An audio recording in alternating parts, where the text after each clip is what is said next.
Hello guys, I hope आप सभी बढ़िया होंगे। मैं भी अल्हम्दुलिल्लाह बढ़िया हूँ। और जैसा कि आज का जो वीडियो टॉपिक है वो आपने थंबनेल देख के और जो वीडियो का टाइटल है उससे आपने अंदाज़ा लगा लिया होगा।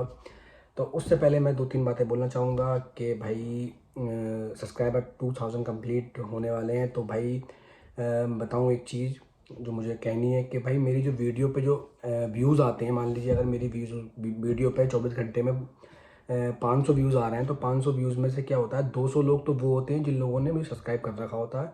300 लोग वो होते हैं जो मुझे उन्होंने अनसब्सक्राइब कर मतलब सब्सक्राइब नहीं किया हुआ होता है। ठीक है, वो मतलब रेगुलर मेरी वीडियो देख रहे हैं लेकिन सब्सक्राइब नहीं कर रहे हैं। ठीक है, तो ऐसे भाइयों को मतलब कौन से मतलब क्या दिखाना चाह रहे हैं भाई। ठीक है, 73% व्यूवर मेरे चैनल पे वो हैं जो सब्सक्राइब चैनल को करे हुए नहीं हैं। अब पता नहीं ये कौन लोग हैं, क्यों इतनी स्मार्टनेस दिखा रहे हैं।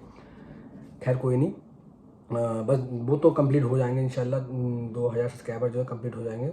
लेकिन रिक्वेस्ट ये है कि भाई कर लोगे तो कोई मसला नहीं है। कोई इतनी इतनी ज़्यादा मैं कोई अपनी वीडियो पोस्टर नहीं डालता जिससे आपको नोटिफिकेशन से प्रॉब्लम होगी। और खैर जिन लोगों को सब्सक्राइब कर रखा है उनको दिल से थैंक यू भाई। और जो लोग कंटिन्यू सब्सक्राइब कर रहे हैं, वीडियो शेयर कर रहे हैं, लाइक कमेंट जो भी चीज़ें कर रहे हैं, सब माइंड में है, सब पता है मुझे कौन कौन है। अल्हम्दुलिल्लाह जैसा भी कभी इनके लिए कुछ करना होगा तो तुम्हारा भाई सबसे पहले खड़ा होगा। ठीक है, अगर वो मुझे सपोर्ट करें तो मैं उन्हें सपोर्ट करूँगा। इन फ्यूचर कभी भी कोई भी चीज़ पॉसिबल होगी तो उन लोगों के लिए स्पेशली जो इंडिया में है। खैर चलिए वीडियो टॉपिक पे आते हैं। तो भाई सबसे पहले जानने जाने मतलब इसमें मैं ये भी बता दूंगा कि क्या रीज़न है कि पोलैंड के लोग इंग्लिश बोलना नहीं चाहते। ठीक है, दूसरा ये कि कितने परसेंट लोग इंग्लिश बोलते हैं पोलैंड में। दो दो बातें होंगी। तीसरा कि पोलैंड यूरोप संघ में तो आता है। ठीक है, यूरोप संघ में आता है लेकिन यहाँ के लोग क्यों इंग्लिश बोलने चाहते हैं इस बारे में। तो सबसे पहले जानेंगे कि भाई यूरोप संघ वगैरह ये सब चीज़ें थोड़ा मतलब जल्दी जल्दी जान लेंगे। ठीक है, यूरोप संघ में पोलैंड आता है। ठीक है, यूरोप संघ एक यूनियन संघ है जिसमें यूरोप की सारी कंट्री जितनी भी शेंगेन कंट्री बोलते हैं, 27 से 28 कंट्री है समथिंग। ठीक है, उसमें ही पोलैंड भी है। ये पूरी तरह से शेंगेन कंट्री में आता है लेकिन इसकी खुद की करेंसी है। जो यूरोप संघ में देखा जाए तो शायद में एक आध कंट्री और हो सकती है जिसकी पर्सनल करेंसी हो, लेकिन सिर्फ जो है पोलैंड की ही मतलब जो करेंसी है वो जिलोटी है। ठीक है, इनका खुद का एक रीज़न है कि इनका एक पहला रीज़न तो ये भी है कि इनकी जो भी चीज़ें सेल होती हैं इंटरनेशनल मार्केट में, ठीक है, मार्केट में सेल हो रही हैं, मार्केट में जाके बिक रही हैं। ठीक है, तो वहाँ से जो जो भी अमाउंट मिल रहा है उस अमाउंट का जो भी अमाउंट बहुत बड़ा है। ठीक है, डॉलर भी आएगा तो भी बहुत बड़ा है, यूरो आएगा वो भी बहुत बड़ा है। ठीक है, इसके अलावा कोई अगर मान लीजिए पाउंड आ रहा है वो भी बहुत बड़ा है। ठीक है, और अमेरिकी डॉलर आ गया वो भी बहुत बड़ा है। कुछ भी चीज़ है पूरे जलोटी तो बहुत छोटी है। ठीक है, तो इनका ये भी रीज़न है कि इनकी करेंसी छोटी होने की वजह से क्योंकि ये सेल ज़्यादा करते हैं। ठीक है, और परचेज़ कम करते हैं चीज़ों को। मतलब यहाँ से क्या बोलते हैं, इंपोर्ट एक्सपोर्ट जो होता है इसे बोलते हैं। ठीक है, यहाँ से चीज़ें सेल ज़्यादा होती हैं, इस कंट्री से चीज़ें दूसरी कंट्रियों में ज़्यादा सेल होती हैं। इन लोगों को बहुत कम नीड रहती है। अगर इन लोगों को ज़्यादा नीड होती और ये सेल कम कर पाते हैं, जैसे कि इंडिया में मोस्टली ये चीज़ होती है कि इंडिया में जो चीज़ें हैं, जैसे कि इंडिया का अनाज हो गया, ये दूसरी मार्केट में जा रहा है। ठीक है, ये बहुत ऐसी चीज़ें हैं जिनकी वैल्यू इंटरनेशनल लेवल पर नहीं है। ठीक है, लेकिन जो इंडिया दूसरे देशों से खरीद रहा है, जैसे कि मान लीजिए ऑयल हो गया, अपने जो पेट्रोल वगैरह होते हैं, ये दूसरी कंट्री से खरीद रहा है और इंडिया की करेंसी है छोटी। तो क्या होता है, इंडिया को अगर 1000 लीटर पेट्रोल भी अगर ख़रीदना होता है किसी कंट्री से तो उसका बहुत बड़ा अमाउंट चुकाना पड़ता है क्योंकि वहाँ की करेंसी बड़ी होती है और इंडिया की करेंसी है छोटी। ठीक है, तो ये करेंसी का बहुत बड़ा वो होता है। तो यहाँ का इनका खुद का उल्टा हिसाब है, इनकी करेंसी छोटी है लेकिन ये सेल करते हैं चीज़ों को। तो इसी रीज़न की वजह से इनका ये भी रीज़न है। और दूसरा रीज़न इनका ये भी है कि भाई यूरोप संघ जो है, पोलैंड, जितनी भी छोटी छोटी कंट्री हैं, जैसे मान लीजिए यूरोप संघ में जो पावरफुल कंट्री है, जर्मनी हो गई, फ्रांस हो गई, इटली हो गई, स्पेन हो गया, ये कंट्री हो गई। तो भाई ये कंट्री छोटी कंट्री है भाई, इनको इम्प्रूव होने के लिए पूरी हेल्प करती हैं हर तरह से। तो हेल्प करती हैं। तो उसके मतलब ये भी रीज़न इसी वजह से। अब मान लीजिए अगर पूरी तरह से पोलैंड में लोग इंग्लिश बोलने वाले होंगे, इंग्लिश को फॉलो करने वाले होंगे, इंग्लिश की अगर मांग करने वाले होंगे तो क्या होगा, फिर यूरोप संघ इसकी डिमांड करेगा कि भाई अपनी करेंसी आप चेंज करें, यूरो में करें, क्योंकि हमारा लेन देन में प्रॉब्लम आ रही है। जर्मनी, स्पेन वगैरह जो भी कंट्री है ये इनको प्रॉब्लम होगी। तो ये मतलब वो है। तो इस वजह से ये अपनी जो भाषा है, अब मैं 2-4 मिनट के बाद टॉपिक पे आया हूँ। ठीक है, लेकिन जो टॉपिक जो जुड़ा हुआ था चीज़ों से उसको ऐड करते हुए आया हूँ। ठीक है, तो इस तरीके से आपने वीडियो देखी होगी, स्किप नहीं किया हो तो आप पूरी बात समझ जाओगे। तो इसीलिए जो भाषा है, तो ये भाषा अपनी पर्सनल भाषा जो इनकी मदर टंग है उसको प्रमोट करते हैं और इंग्लिश को बिल्कुल ही हाइड करके रखते हैं, छुपा के रखते हैं और कोशिश ये करते हैं कि इंग्लिश ना ही बोलें।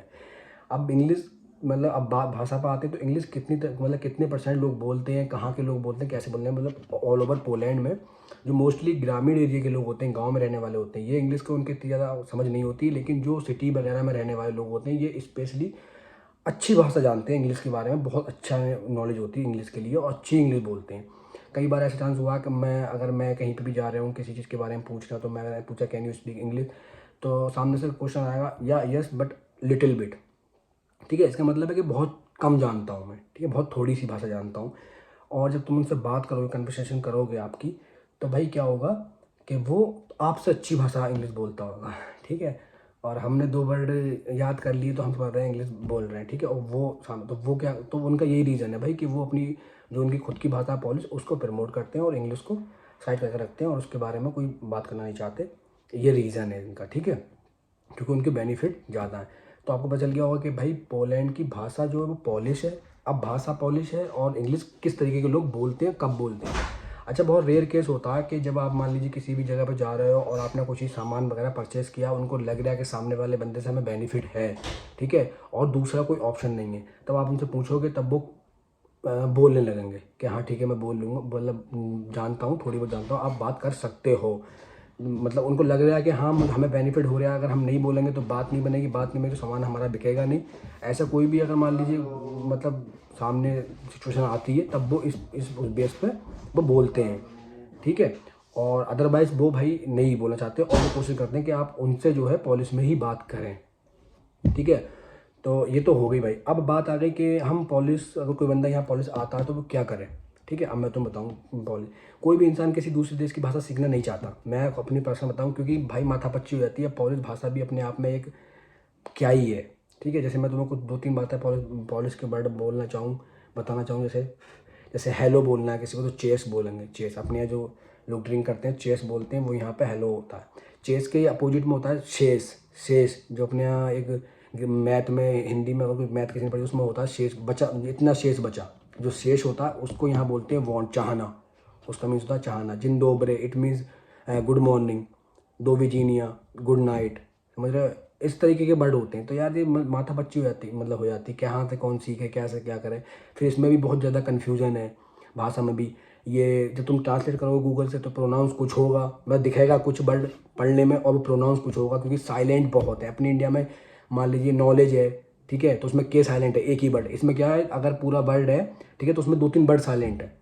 स्टार्टिंग का भी नहीं आपको साइलेंट मिलेगा, बीच का भी आपको एक आध वर्ड साइलेंट मिलेगा और लास्ट का वर्ड भी एक आध साइलेंट मिलेगा। और फिर दूसरा क्या, अपने यहाँ तो जैसे मान लीजिए CH को मिला के चा बनता है, ठीक है, यहाँ तो अलग ही चल रहा है भाई। जे को सा बोल रहे हैं, सा को एम बोल रहे हैं, एम को सी बोल रहे हैं, सी को कुछ बोल रहे हैं। अरे तो खैर वो ये है कि भाई जो कहते हैं प्रैक्टिस किसी भी चीज़ की हो तो भाई वो जो है आपको किसी भी फील्ड में कामयाबी दिला सकती है। तो भाई प्रैक्टिस से क्या होता है कि फिर प्रैक्टिस अगर आप कर रहे हो, जैसे मैं बताऊँ अपनी पर्सनल बात, तो भाई मुझे जब चीज़ें मैंने बहुत कोशिश की, जब मुझे लगा कि बिना भाषा के नई बात बनने वाली, ठीक है, तब भाई मैंने स्टार्ट किया और भाषा सीखी। और मैंने फिर भाषा के साथ साथ क्या होता है, भाषा आप कितनी पढ़ लें आपको नहीं आनी जब तक आप बोलना स्टार्ट नहीं करोगे किसी के सामने। तो मैंने डे 1 से ही जो भी वर्ड मैं सुनता था, किस तरीके से बात करते हैं, किस तरीके से लोग बोलते हैं, सुनता था उनके माइंड में कि हाँ इसने, उनके इशारों से समझता कि इन्होंने ये वाली बात बोली तो इस बात में इन्होंने ये वर्ड बोला है नहीं।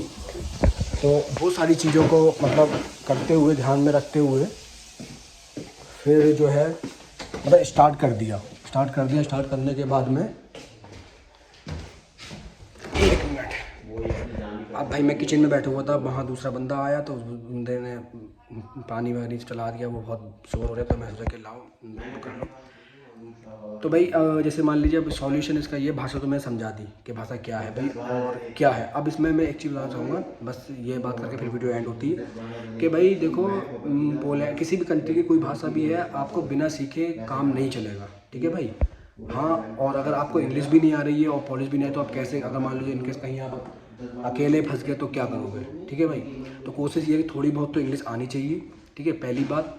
और दूसरी बात ये कि जो है जिस भी कंट्री में आप जा रहे हैं तो वहाँ की भाषा सीखने की आप कोशिश करें, ठीक है। स्लोली गूगल से पढ़ें, ठीक है, बाकी लोगों को सुने और लोगों से फिर बात। सबसे बड़ा जो इसमें इम्पोर्टेंस है वो ये है कि आप भाई के सामने मतलब जो बंदे जो हैं आपके उस कंट्री के जो भी, उनसे बात करो। जब उनसे बात करोगे तो भाई आपका 101% चीज़ समझ में आने लगेंगी और आप फिर मतलब क्या बोलते हैं उसकी तैयारी करें। जो भी गूगल जो भी वर्ड है हर दिन 1-2 वर्ड याद करें तो इस चीज़ हो जाएंगे। इसी तरह से सॉल्व है भाई। जो भाषा का जो भी कन्फ्यूजन था जिस तरह की थी वो भाई ने मतलब मेरे हिसाब से तो मैंने समझा दिया, ठीक है। बाकी जो है मैं कुछ और कहना नहीं चाहूँगा। वीडियो कई तरह के उसमें जाके यहाँ बनी उधर बनी तो वीडियो बड़ी गचर पचर हो गई है। खैर बनाई मैंने बहुत मतलब वीडियो जो चीज़ें बोली हैं वो बोली बहुत ध्यान से हैं। चलिए फिर मिलते हैं अगली वीडियो में।